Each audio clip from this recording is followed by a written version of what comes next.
Hello friends, today is the 25th of September 2013 and we are working on a new section. It is an extensive section from esoteric psychology and it is what we call the Laws of the Soul webinar commentaries with this abbreviation right here, and we have done the introduction so far, and I stopped at the law of sacrifice, which is the very first and foundational law of the 7 laws of group life. So let us undertake this work together and see what we discover in terms of the new set of laws by which we must live when we are transiting out of identification with the personality into identification as the soul. The section upon which we now enter in our studies will be difficult and controversial. I can attest to that. So many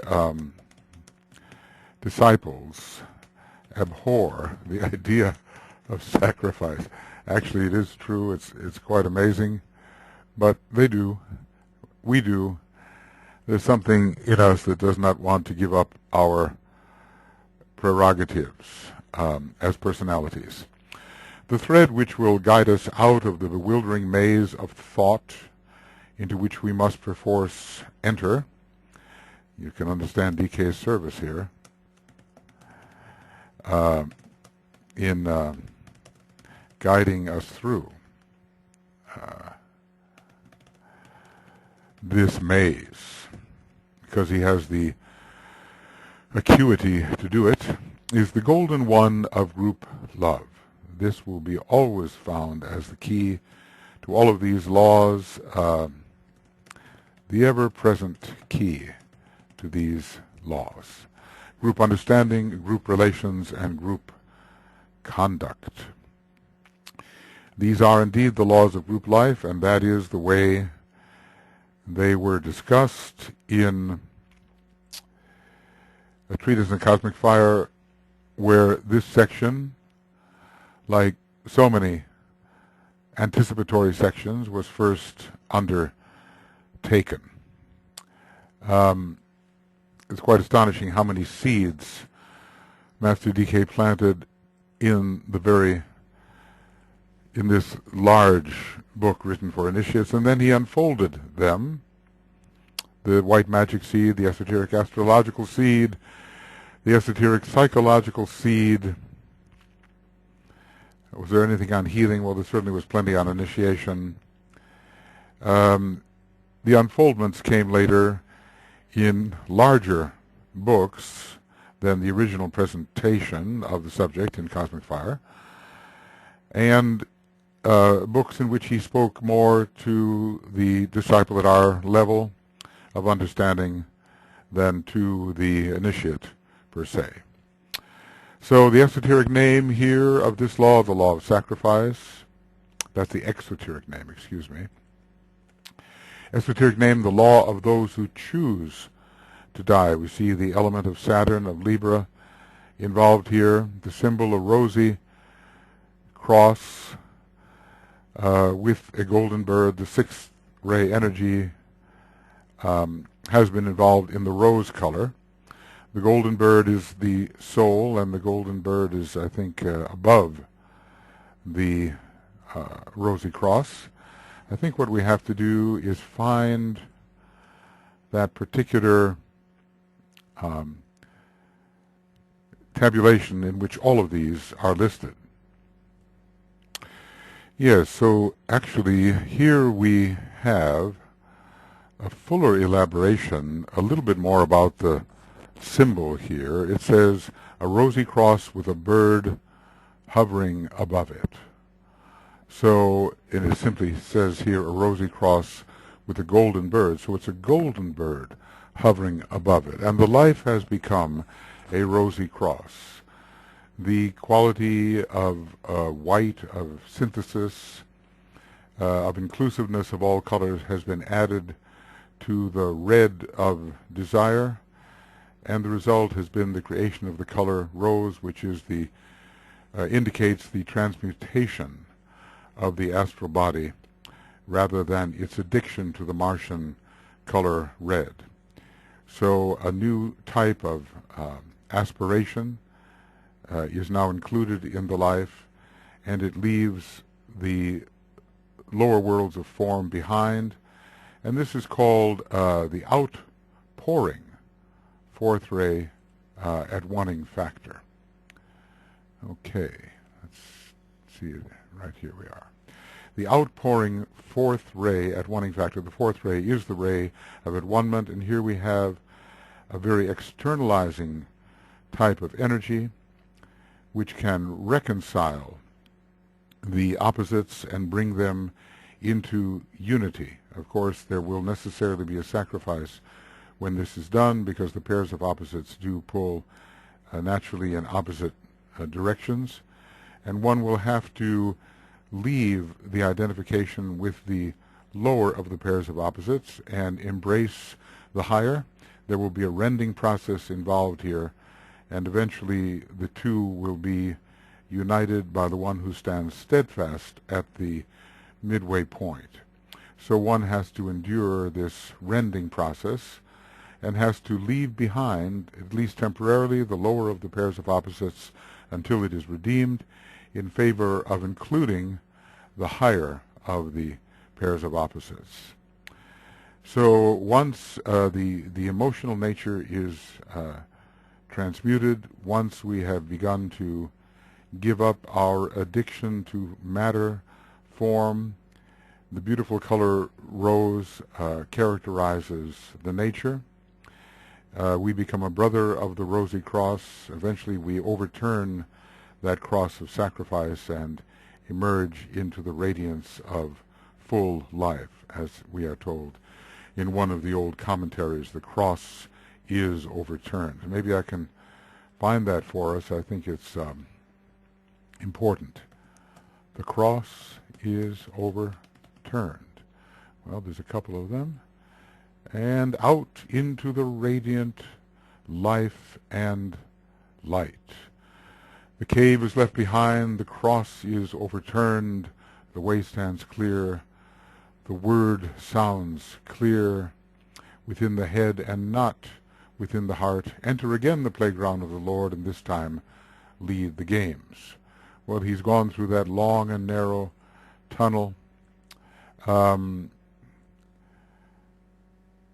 it is, far off, and he has to pass through this difficult cave before the crucifixion. Into the dark, the life proceeds. The life is the pilgrim, the monad in extension as the jiva. Into the dark, the life proceeds. A different voice seems to sound forth. Enter the cave and find your own. Walk in the dark, and on your head carry a lighted lamp. The cave is dark and lonely. Cold it is in a place of many sounds and voices. The clear cold light. The substance is turning cold. We are no longer heated. We no longer have the power to heat the substance into a state of excitation. Rather, we are cold to it, and it relapses into a cold state, which allows us to concentrate within our soul nature and not be distracted by the Martian heat of substance. The voices of the many sons of God left playing on the playground of the Lord make their appeal for light. Well, that's on the green field. We'll have to go over this sometime. It's a marvelous stanza. The cave is long and narrow. It takes a while to make the passage. The air is full of fog. There are still glamours here. There are still misperceptions. We are still subject to all the illusions and glamours which present themselves and finally before the cross is overturned. The sound of running water meets the rushing sound of wind and the frequent roll of thunder. Well, it's a long cave, and it's on the path of initiation, really. Far off and dim and most vaguely seen, appears an oval opening, its color blue.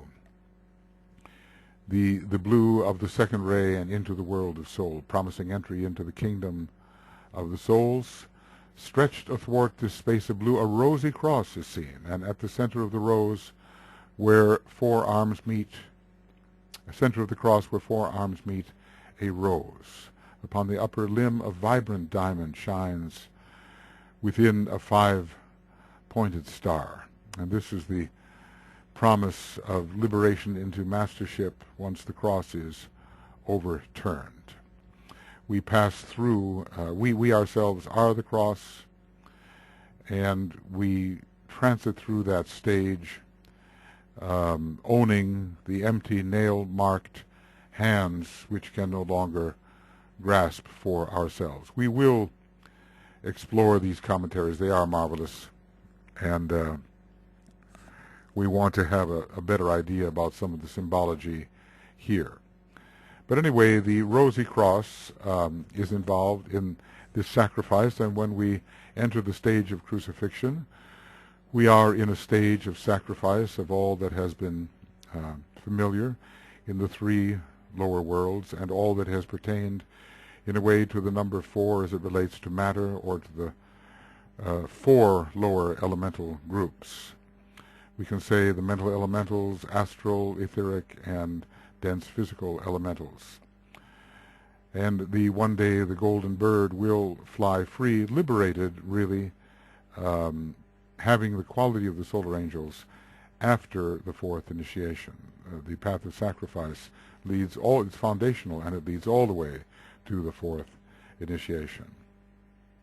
So it's outpouring upon every true aspirant and disciple who has caught the vision, and who it's the energy of yoga in a way. It's the at-one-ing energy, and who seeks at-one-ment with the higher of the pairs of opposites which he has at first dimly been able to envision or touch. And then there is the relinquishment of all that has hitherto held him, but then the reclaiming of that lower field once there is polarization within the higher. We are shifting our polarization, really. As we operate according to the law of sacrifice, our point of tension is ever rising, and the worlds which we contain are becoming higher and lower at the same time. So we choose to die from the worlds of form which had captivated us, and with which we were enthralled, which really means to be imprisoned. And we enter the focus within the sacrifice petals of the soul, that focus being a willing, loving sacrifice at all times for the sake of, group love, group understanding, group relations, and group conduct. Let's just see here. I think we should just list these because they are so important. Group love, group understanding, group relations, and group conduct. These 4 are the touchstone to the rules of the, or to the laws of the soul, which we are now considering. Okay. And he promises us that it will be difficult, and we will be entering a bewildering maze of thought, and also there will be controversy about it, differences of opinion. I've taught this section a number of times in the esoteric psychology classes of the University of the Seven Rays, and it's amazing to me to watch the students try to redefine sacrifice so that no pain is left in it, so that the implications of what sacrifice really means to the form are somehow overlooked. and we escape with gentle platitudes about sacrifice means to make sacred, as if that making sacred involved no relinquishment, no detachment, no rending, no pain. It is the nature of the fourth kingdom, the human kingdom, to avoid pain at all costs, really, I think. It is our particular bias, so to speak, a hatred of causing pain amounting to moral cowardice, as we are told, one of the liabilities of the fourth ray. So that liability extends to the fourth kingdom as well. The law of sacrifice, which is the first of the laws to be grasped by human intelligence, the higher laws are perhaps more difficult to grasp, and is therefore the easiest for man to understand, though I haven't really seen that that is the case, to tell you the truth, because he is already governed by it and therefore aware of it. Well, let's just say he is forced to sacrifice in every sacrifice petal, which is the third of each tier. So there's quite an unconscious sacrifice going on in the third petal, rather more conscious in the sixth than completely conscious sacrifice in the ninth petal, which gives to the probationary initiate the third initiation. Even in relation to the eighth petal, we are told the utter sacrifice of all forever. So this is easiest, he says, because we are already, and I want to say perforce, governed by it. We have no say in the matter. The conditions on our planet, the symbol of which is the cross encircled, force us into sacrificial conditions so we can become true adjudicators between the pairs of opposites and leave behind the remnants of the previous solar system with which we are still identified and which we have to rip ourselves away from, detach from, and in that disengagement from the energies and forms of the previous solar system comes what we call sacrifice, because we are giving up our identification and our engagement with a dimension of life which needs to be outgrown and probably should have been outgrown long before this, were it not for what we have learned is the failure of our planetary logos on the moon chain, and therefore the failure of all of us, and I'm sure some of us were there. Anyway, we are already governed by it. This law came to its first major expression, not that it wasn't expressed before that, because the very nature of our planet demands it, during the slowly disappearing, since 1625, age. The present age, the Piscean age. So, since 1625, and check Esoteric Psychology 1, page 26. This law has always been functioning and active in the world. It really is the substitution.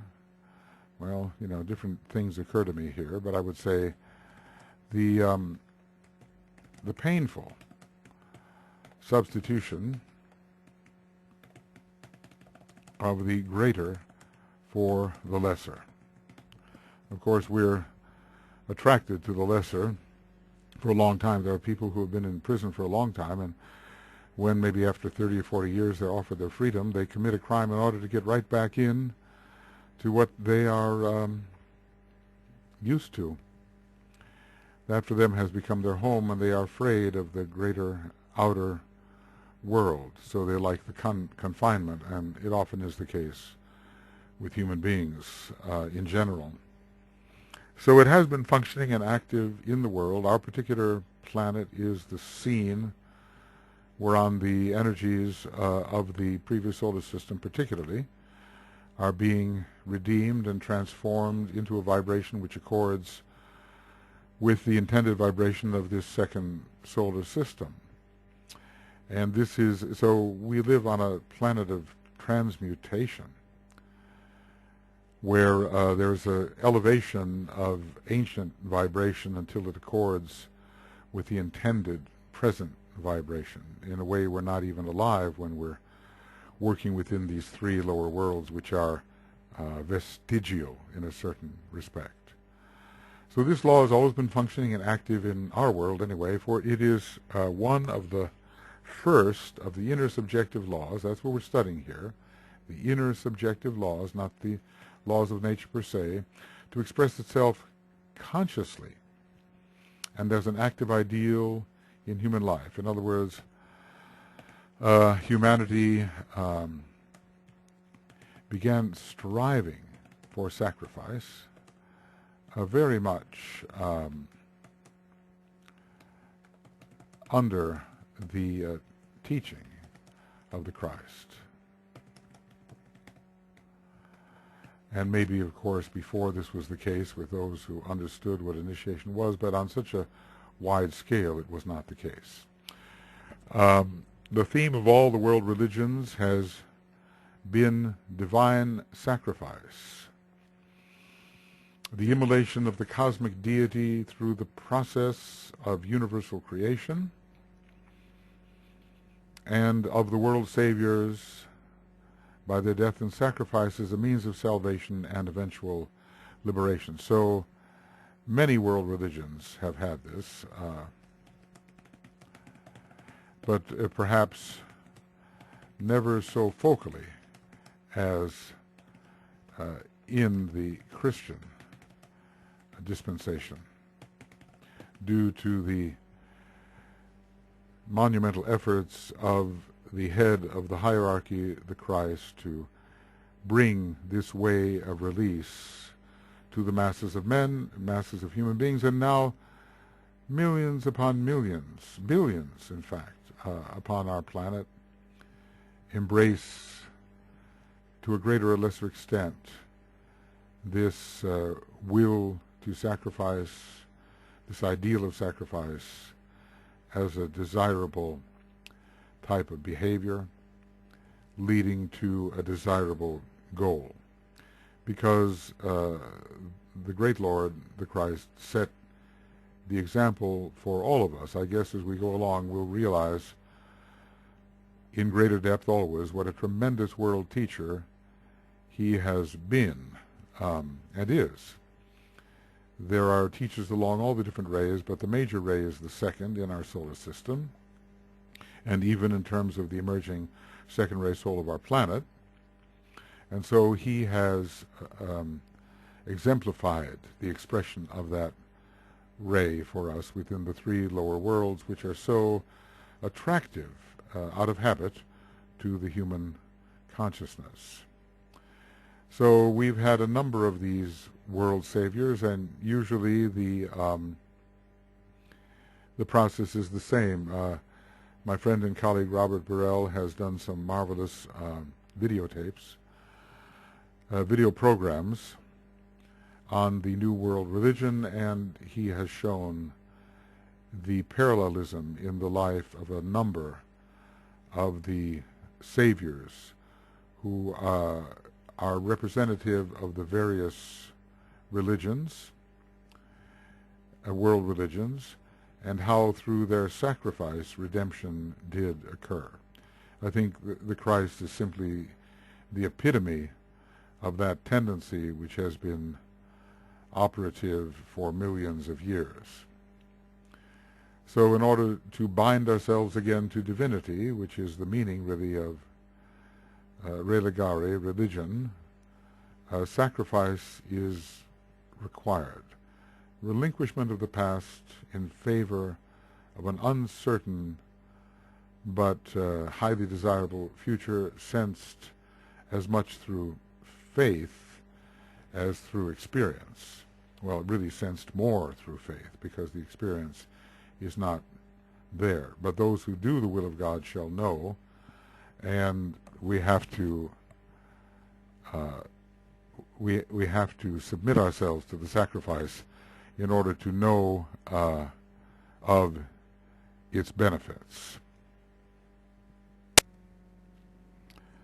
So the idea has been with us a long time, but now at the time of the emergence of the second ray soul of our planetary logos, there is a great importance for humanity to understand the value of the law of sacrifice and its elevatory potentials. Really, without the sacrifice, there is no spiritual progress. Such is the blindness and such is the contaminating influence of the lower separative mind, the egoistic mind, that this divine law of sacrifice is wielded with the selfish intent of personality, personal and individual salvation. It's still, what should we say, its application for many remains egocentric. And the sacrifice is accomplished, or sacrifice is pursued for one's own sake and not for the sake of others.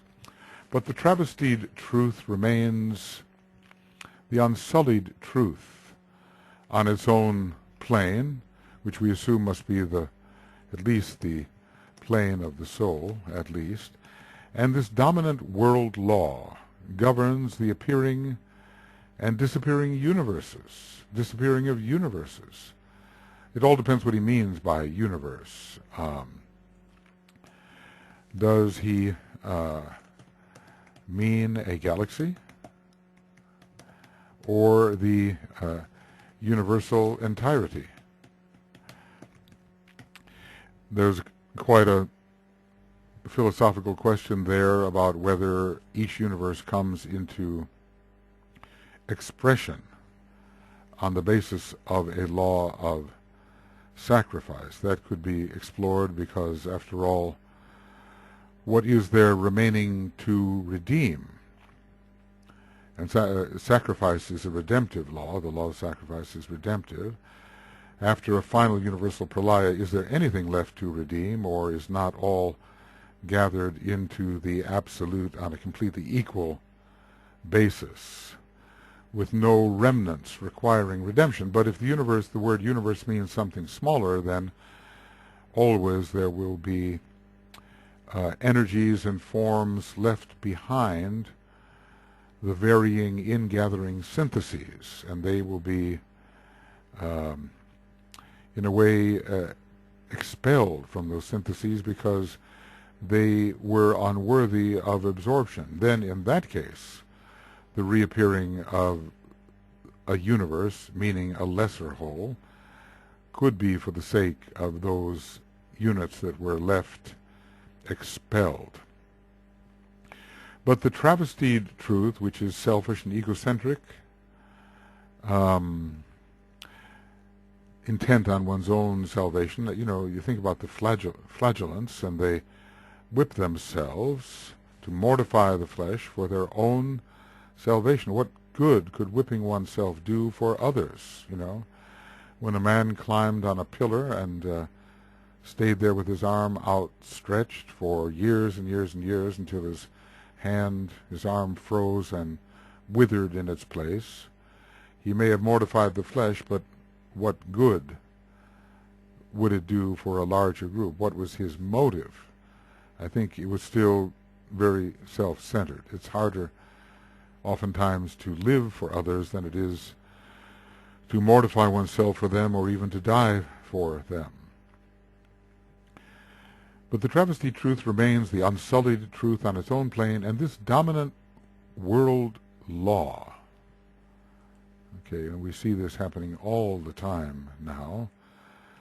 Involuntary sacrifice for the most part, and increasingly voluntary as the stage of initiation increases. This dominant world law governs the appearing and disappearing of universes, of solar systems, of races, and of nations, of world leaders and world rulers, of incarnating human beings, and of revealing sons of God. In other words, why reappear? And we say, for the sake of those left behind and their redemption, which means inclusion into the glorious synthesis. But, you know, that's the question. One day maybe I'll have the onerous task of debating this with HPB sometime.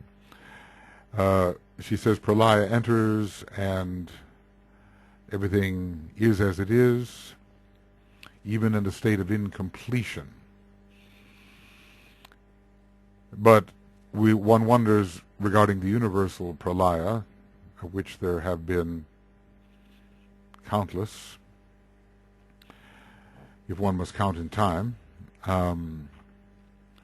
whether those pralayas have ever left anything behind at all, because there is no outside to the absolute. Everything has to be absorbed within it at the final universal pralaya, so it looks to me like a universal redemption with nothing left behind. So I think of the emergence of a new universe as a great creative potential. The emergence of the universe is a great creative potential, and a great act of joyous creativity, rather than as necessarily a redemptive act, because there has to be something to redeem. Okay. Now let's move on. I'm just pondering these things, you see. Maybe when we read, normally we read quickly and we do not read in depth or ponderously. Here I suppose we're proceeding in a rather ponderous manner. Let us see if we can interpret or define the true significance of this law, which is in reality the expression of a divine impulse leading to a defined activity with its consequent subsequent results and effects. So the main thing to gather out of this is that sacrifice is divine and divinely impulsed. It was this aspect of sacrifice which led to the creation of the worlds and to the manifestation of the divine Creator, and maybe here we are speaking more locally of our planetary logos and solar logos, perhaps. Well, friends, I think I'm having a little bit of a difficult time here, because apparently I did not really record all that. Oh my, I thought for sure that I had. So I have to begin back here a little bit and hope that there's not too much overlap. This is the impulse of giving, the law of sacrifice. And the Christ said it is better to give than to receive. The amazing thing is that the abundance of life and all of its riches and qualities comes to those who give. Every master knows then that to those who give all is given. This is the fundamental law, and the masters are those precisely who have given all that may be given within the three lower worlds and have therefore been elevated into the higher worlds. This impulse of giving comes from the soul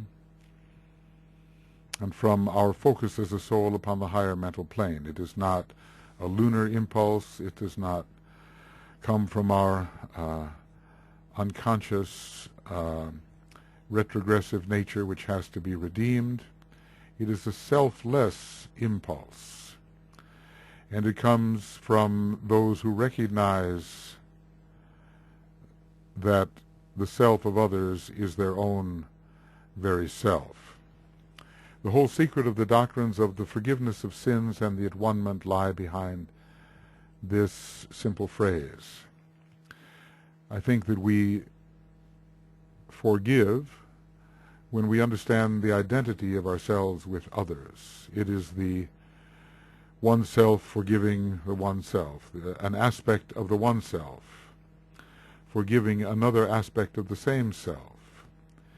In other words, as we really, forgive others, we are forgiving ourselves simultaneously. So through our giving comes the forgiveness of sins. The soul is, some people have emphasized this kind of play on words. The soul is for giving, or the soul is for the purpose of giving, or the spirit within us loves nothing more than to give itself until all become itself. It is the giving of everything that we have which inclines others to rise into the realization that they are the very self from out of which we are giving. So through the giving comes the forgiveness of our sins. We also realize the impermanent nature of sin and the fact that sin is the briefest of states compared to the glory of eternal life. It is a passing stage of ignorance and the activities coming from that ignorance, which can be, this stage can be dissolved by the outpouring of divine love. I, if I be lifted up, will draw all men unto me. I'm reminded of the conversion of was it in Les Miserables, Jean Valjean? You know, he had gotten out of prison and he was a great cynic about the evils of human nature, and he was given a little refuge by a kindly priest, and he stole the silver candlestick. It was one of a pair. He stole it, and he ran away. He figured he'd sell it and he would get a start because he had no money. But the authorities caught him. You probably know this because you've seen now, I think, maybe the movie, some of you. The authorities caught him and he was going to be thrown back in prison, but the priest said, my son, why did you not take the other? I gave you both. It was a lie, but it was a redemptive lie. And Valjean was so overcome by the forgiveness, the givingness of the priest, that his life changed ever afterwards from that point. And he became a man for giving, and a great, positive force within his community. He was always pursued by his shadow, Joubert, who could not understand forgiveness, and when he himself was forgiven by Valjean in a very powerful way, he couldn't take it in. He committed suicide. He could not grasp the possibility of such forgiveness. So when we forgive others, there are no others really to forgive. One is forgiving the ignorance of the oneself in a state of emanation which is immersed in ignorance, in density. And by that very act of not punishing, but of declaring a faith in the internal self of the one to be forgiven, that internal self rises closer to a state of identification with the one self. I mean, as I somewhat joked to myself, why worry about losing anything? We've already lost or become detached from infinitudinous universes. Where is universe 10 in the series of universes? I can't count from the beginningless beginning, but you can count from the present 10 backwards. Do you remember anything? You've lost it all. You've given it all up. Are you grasping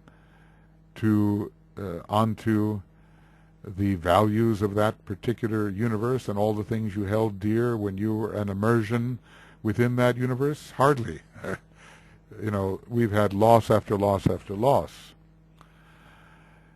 So when you look at a slight expression of ignorance in a fellow emanation, we have to realize its very passing nature, and that every one who appears to be ignorant now in his emanated state is a graduate of the glory of infinitudinous universes. If you look at anything, you find everything. If you look at anyone, you find everyone. So who is it that is in this state of this state of ignorant sin at the moment? It's one who has been gloriously released ever and ever and ever, infinitudinously. So we have to have deep respect for those who are mired in sin, because who are they anyway? They're the one self in a rather dense state of emanation and waiting for retraction, and the outpouring energy of the fourth ray, in this case, in a way drawing up the lower of the pairs of opposites. I, if I be lifted up, will draw all men unto me. That is what lifts up these immersed emanations to reclaim their own true identity. Well, it's one thing to talk about it, and, when the sin committed touches you, and you feel offended by it and hurt by it and all that, it's difficult to enter the philosophical mode and to see things more as they really are, and to say, okay, this is the self acting in ignorance, but you are the graduate, You are the successful released consciousness of infinitudinous universes. What have I to hold against you? The you I think I'm talking to doesn't even exist. It's just a perception. The one being who is ever perfect and sinless is what exists. So will I outpour this energy which says, I believe in you, I affirm the being in you, I give you my recognition of your true being, which is sinless, and in that giving may you rise into that state? Do we do that, or do we just say, I have a grudge, I'm going to hold this against you, I will seek my revenge? It takes a long time to outgrow the tendency towards revenge, because the revenging one does not realize that the one upon whom he is wreaking vengeance is his very self. So the whole secret of the doctrines of the forgiveness of sins and the at-one-ment lie hid in this simple phrase, which I think I should put in purple. The impulse of giving. It is the basis of the Christian doctrine of love and sacrifice. We can say that as we relinquish attachment to the third aspect of divinity, we, through forgiveness, we rise into the field of the second aspect of divinity, and live by its laws, the laws of the soul. Hence the emphasis laid in the Piscean age and through the influence of Christianity upon just these two things, forgiveness and at-one-ment. Sometimes it's spelled like atonement, but by now we should realize when the apparent word atonement is written, we have to think of it as at-one-ment. And our forgiving attitude brings about at-one-ment in the one forgiven and in ourselves. So our forgiving attitude brings about at-one-ment in the one forgiven and in ourselves. Forgiveness is the affirmation of the, what can we call it, the incomparable majesty of the Spirit within, the unconquerability of the Spirit, the stainlessness of the Spirit. And when that is affirmed in others, they have the power then to overcome their egoism and all of the expressions of lower activity to which that egoism leads. So we are affirming, we are giving, in forgiving, we are giving an affirmation of the Spirit. So in forgiving, we affirm the Spirit and strengthen its power over attachment to lower life, and that is what love does. When you love someone, you say, I see something in you that is perfect, ever, eternally lovable. I affirm that, and you can affirm that, and you can rise above all of your sins. What did the Christ say? Something to this effect, that if your sins, even if your sins be as black as night, I will wash them clean. Something to that effect. You can be involved in the deepest type of sin. You are the Spirit, and redemption is always possible, even to those who have journeyed so far into the land of distances as to be members of the Black Lodge. In the end, there has to be universal redemption. To me, as I think about it, it seems to have happened all the time. Nothing left after the universal pralaya is how I say it to myself, and no continuation of progress from universe to universe, because since we've had infinitudinous universes, every universe would always be infinitely evolved, if you can follow that. Because every universe, even a Googleplexian ago, a few agos, universes ago, has been preceded by infinitude. And so every universe, by definition, is infinitely evolved, and even what is the meaning of that? Anyway, we know it is not infinitely evolved, that it's simply a singularity, a one, infinitely distanced from the infinity of infinities. So I don't look to evolution between universes, from universe to universe. I look for the completion of the creative project of any universe, and then the reemergence of yet another with another creative theme. That man, as usual, distorted and misinterpreted the teaching and the truth,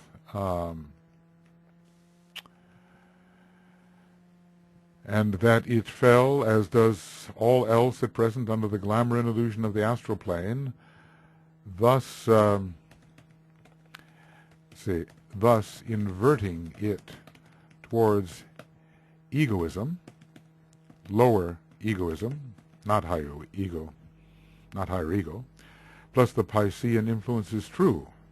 Man's thought dominated and distorted the ideal, and produced, and this is rare for the Tibetan, such a damnable doctrine as the elect of God, the chosen of the Lord, or the sole people to benefit by the sacrifice and death of the great Son of God.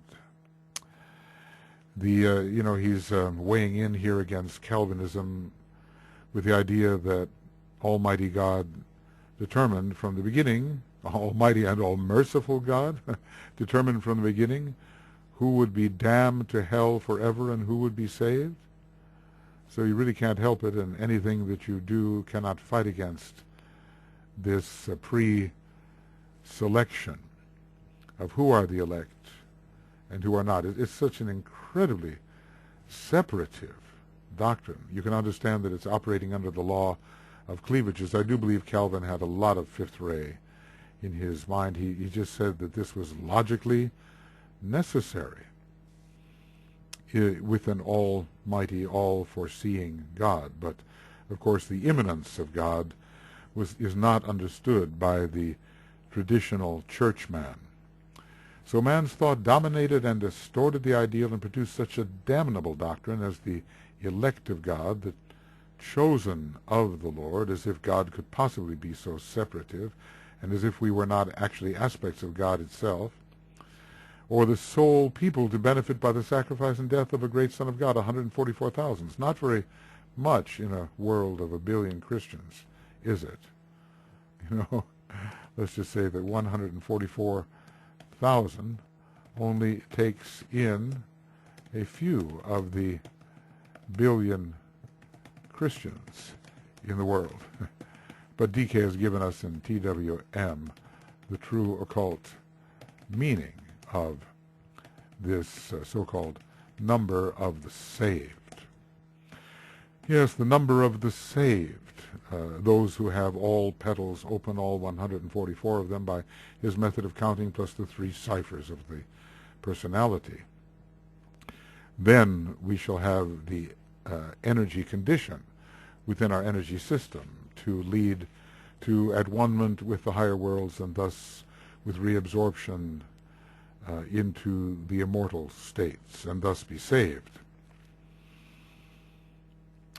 And so the few, the sole people, the only people, how separative, incredibly separative, to benefit by the sacrifice and death of the great Son of God, and who pass due to the merits of that vicarious death into a state of bliss in heaven simply because of an emotional choice, which ignores millions of those who have made no such choice, nor had the opportunity to do so, nor ever heard of it. Some of the more compassionate churchmen have reached out and said, well, look, this doesn't make sense for an all-compassionate God. There are people who have never heard of the choice to be saved and not to be saved, to believe in Jesus Christ or not to. And are they to be damned simply because they've never heard about it? Well, some might say, well, this is simply one of the mysteries, God's ways are inscrutable, but, my answer to this is that man's mind is just limited, and that somehow we theologically come up with certain configurations that we force on others, and we believe in the ironclad conclusions of our narrow, limited, one-pointed, set mind, as DK calls it. Narrow, one-pointed, limited, set. The symbolic activity of the great teacher of Nazareth will be properly understood, and its significance will be properly appreciated only when group implications are more carefully studied. Not just, not just salvation of this illusory aggregation we call ourselves, not the salvation of the illusory aggregation of matter we call our self.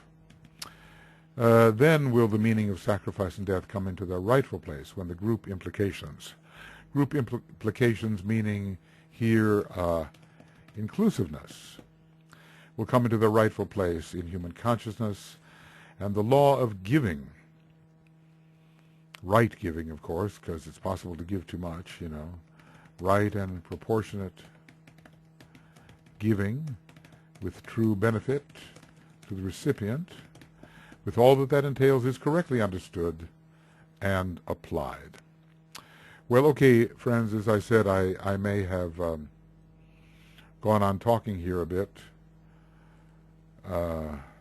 Sometimes when I pause, I press the stop recording button, I look away and assume that it has done its work, and in fact, either the recording has kept going, so I'm recording a lot of nothing, or I think that I've pressed start recording, and I start talking, and I haven't started at all, and I think that's what happened here. So we'll see. I'm going to, just to try to even things out, say that this will be the end of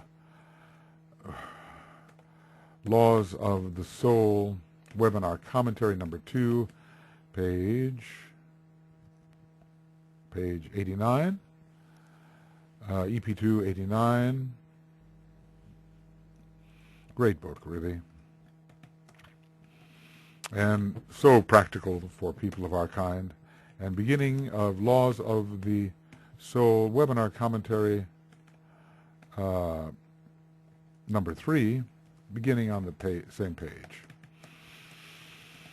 So, you know, it is, I appreciate the opportunity, realizing it more and more, to really go slowly here. I'm one of those people that tends to talk too fast sometimes, you know, let my elevated Mercury get the better of me. My wife always tells me, stop your galloping mind. Da-dum, da-dum, da-dum, you know, okay. But sometimes using the second ray, the energy of the sign Cancer, I like to just sit with things and slowly associate ideas which may be related in an illuminative manner. And then much more will come for us. As I say, I think I read this book for the first time 42 years ago.